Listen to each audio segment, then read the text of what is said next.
Hey guys, it's Wedge here, and today I'm going to bring you a headset review of a headset that I've been asked a lot about.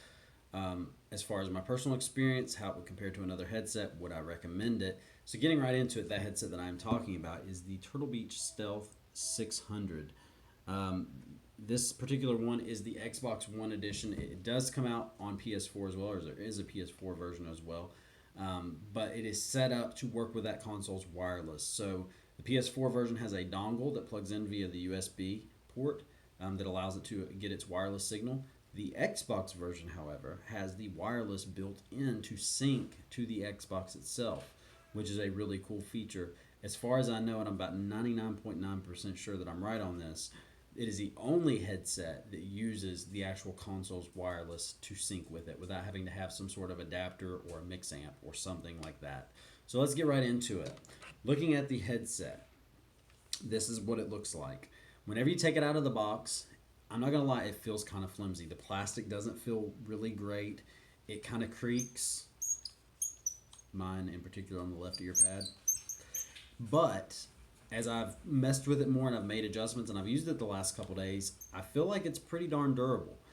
They use this kind of plastic to keep it light, and I've noticed that it does feel like whenever I'm wearing it for an extended period of time, that you just kind of forget about it, which is nice with a headset. You don't have to, worry about your headset weighing down and giving you fatigue on your ears and whatnot. So that's a really nice feature. But it comes with some caveats, and there are some things that I don't like about it. Talking about the design itself, though, first of all, we can see it's got the wing design, kind of like the Astro A10s, the Astro A20s, the Astro A50s, the Astro A40s. And that's because that's where this adjusts the actual headset. So it pulls up and down. This is not super easy to adjust, to be honest. It does have an audible sound, of course, and that's plastic is extremely thick. So I don't feel like it's going to break anytime soon unless you're just deliberately trying. But it is kind of a pain to get the adjustment just right and get it, adjusting. These ear cups do swivel, so unfortunately, very loud sometimes. Whenever I actually have this on my head and I decide, hey, I want to take a break or I need to hear something, I just simply turn these, bam, they lay flat, which is awesome. You don't have to worry about them getting in the way. Some headsets feature that, and I love that feature whenever headsets actually follow through with that. The A50s do it, the A40s do it, the Turtle Beach Elite Pro does it, the Atlas does it, which is awesome. I'm glad these have that feature. Now, whenever we actually talk about the ear cups, the right ear cup has nothing on it other than the Turtle Beach logo and some glossy plastic. There's no sort of switch, buttons, volume rockers, or anything like that. But you will notice there's this little ridge right here, and that is the pivot joint for the headset, and that's what allows it to kind of conform to your head. But as you'll see here, it doesn't pivot a whole lot, which is a negative, and I'll explain why here in a little bit whenever we kind of get into the fit of it. On the left-hand side is where all the magic happens. This is where our microphone is. The microphone is kind of short, which I was initially worried about because you can't adjust it. You can't bend it back, you can't bend it forward, you can't move it anywhere you want it to move. So basically, that is kind of a negative in my opinion. However, it's extremely sensitive, and I found that it picks up my voice fine, even this far away from my head or my face. The nice thing about this microphone is it is a flip to mute mic. So basically what that means is if I flip it up right here, there's a click. You can actually see it. It will click into place. It will also make an audible sound to let me know that the mic is muted. And it will flip all the way back if you choose to do so as well. Now, while we're talking about the left ear cup, down below that, you have a couple of buttons. We have our power button, which if we hold, we'll turn it on, and if we hold it, it'll turn it off. But if you press it, it will actually also activate the superhuman hearing mode, which is one of Turtle Beach's big technologies that pushes the treble and the mids so that you can hear footsteps better, and it kind of suppresses the bass frequencies. I'm not a huge fan of superhuman hearing. I'm not going to say that it doesn't work because I feel like it does, but for me personally, it's very shrill, and I don't, especially at high volumes, I don't like to hear it because it's very piercing. So I don't personally use it a whole lot. The second button is a mode button. That's where it activates the EQ settings. So you have 4 different EQ settings. The first being a neutral setting or the natural sound. The second being a bass boost. The third being a bass and treble boost where it boosts all the frequencies. And then the fourth being a vocal boost. Now, to me, the fourth is kind of pointless because these do not have a 3.5mm headphone jack anywhere on them. So I can't plug this into my computer and listen to music. I can't plug this into my phone and listen to music if I have a headphone jack on my phone. You have to have a USB dongle that is sold separately in order for this to work on your PC. That's kind of a bummer. So that fourth equalizer I think could have been better utilized for something else, maybe just a simple treble boost. I'm not sure, but they put it in there nonetheless, so it's an option. On the bottom, which I've actually turned these on by default, you can see there's a green light. That's our power indicator that lets us know that it is on. Then we have a micro USB charging port, and they do give you a short cable to charge your headset as well as to update your firmware whenever you get it. Then there is also this button right here, which is where the magic happens. Anybody with an Xbox will notice these three little indicators right here, these three little lines. That is the wireless sync button for your controller. So basically what you do is you just tap this on the Xbox, then you tap it on the headset, and they will sync up using the controller frequency, and it will sync just like a regular controller, which is super nice. It is its biggest perk to this headset, but it is also one of its weaknesses, which I'll talk about in a minute. On the back of the ear cup, we have a volume rocker for your overall headset sound. You can see it right there. And then we have a volume rocker for chat audio as well. Now, while we're talking about volume, that is one of the biggest weaknesses of this headset. This headset does not get very loud at all. It is very quiet. You'll see that on many reviews. It is extremely quiet. And I know kind of why they probably did that is because they saved a lot of the power for the battery. The battery does last about 15 hours, which is what they advertise. And because these can't be used unless they are plugged up, or not, whenever they're not plugged up, I'm sorry, they have to be used wireless. They can't be used whenever they're plugged up. They want that battery to last you as long as possible. So I understand kind of why they did it, but it's unfortunate because these are extremely quiet. It doesn't matter how high you crank up the volume, it will not get as loud as most other headsets. One thing I did find though is if you're playing by yourself, turn the party volume or party chat volume all the way down, and you'll notice your other volume will go up slightly. It's not a whole lot, but any little bit helps with these. Now, while we're talking about the negatives, because I've kind of gone over the pros, another big negative for these, with it being wireless, I said that that was its biggest feature, and that is true. It is its biggest feature. It's nice to have these where you just turn them on and they work. The negative to that is I have personally experienced a lot of frequency drops. So whenever I'll be playing, I hear the sound cut out for just a second. Not very long. It's almost like if you have a short in your cord for a headphone and you turn it a little bit and you catch that part where it's short and it just kind of cuts out. That's exactly what it sounds like. But it's annoying nonetheless.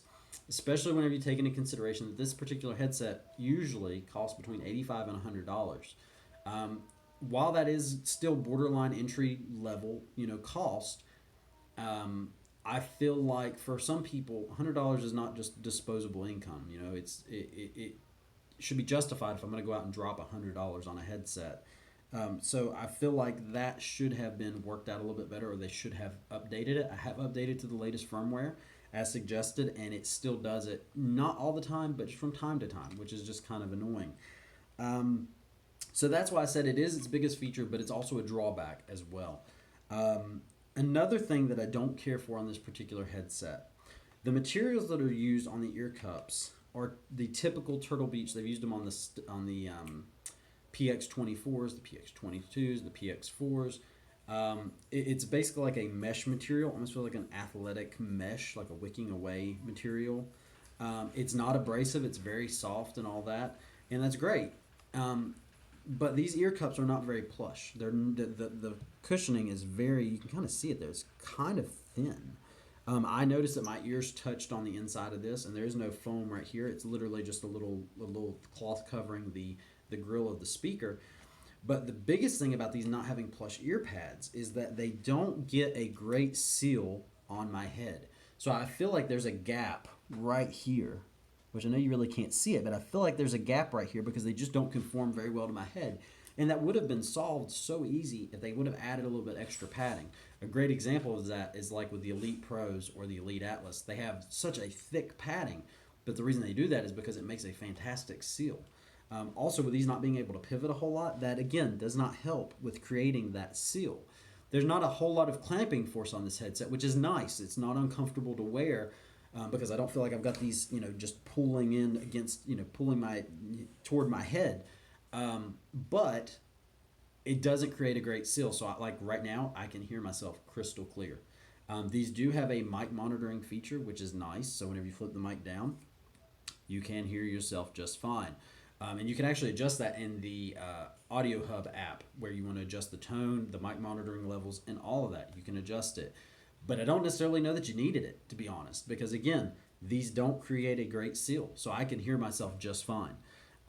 These, as far as noise canceling, these are not going to be very high on my list because, again, they let in a lot of noise. And I think that also is contributed by that material. Every time I've ever used these a headset with this kind of material, I find that it doesn't necessarily like isolate super awesome in compared to like leatherette and some of the other kind of foam or covers. So keep that in mind. The actual headband, like I feel like they would have used this material and how plush this is on this would have been great, but for some reason they did not, which is unfortunate. So all in all, is this headset a good headset? Yes, it is a good headset. If you're looking for a wireless headset and you don't want to spend the money on an Astro A50 or some of the other wireless like the Cloud Flights, which I think are around $150 or $160, these for about half that price, they get the job done. Are they top tier great headsets? No, this is not a top tier headset. This is honestly, I would say medium level, entry to medium level headset in my personal opinion. That's not to say it's bad, but if you're already using something like an Astro, if you're already using something like a Cloud Alpha, I would stick with those. I would not go with this because the build quality and the feature sets and the low volume and just the fit overall, it's not a super comfortable headset to wear. Now, yes, I will forget it's on my head over time, but that still doesn't mean it's the most comfortable headset I've ever worn. There are plenty more comfortable in this price range and just a little bit higher as well. There are quite a few that personally have better sound and better volume, most importantly, in this price range, or just a little bit more, and even some a little bit less. But if you are looking for a wireless headset that you could just simply turn on and play and not have to worry about any kind of cords and it just, it connects seamlessly, this may be what you want to go with. It's not a terrible headset, but for $87, which is what I paid, I would recommend either getting, something like the HyperX Clouds, the Cloud X's, or even going up a little bit, getting the Cloud Alphas. Even if you want to get the Turtle Beach Elite Pro, while those are all wired headsets, I feel like you're getting a better product, a better sound quality overall, and just better features. It's not a terrible headset, but I can't recommend it in good conscience unless you are solely wanting the wireless experience. So, with that being said, let me know what you guys think if you have this headset. If you disagree, feel free to put that in the comments down below. I'm just trying to help inform people so that if they do go out and try to buy a headset, they can kind of use this as somewhat of a reference. By no means am I trying to push myself or my opinions over those of your own, because comfort, fit, and all that sound is all subjective to you. So what things I have said you may disagree with, it doesn't make us right or wrong. It's just simply our opinion. I just hope that this has helped you in some form or fashion. If you guys liked the video, please leave a thumbs up. If you haven't subscribed, awesome, please subscribe. And I will catch you guys on the next video. Thanks for watching.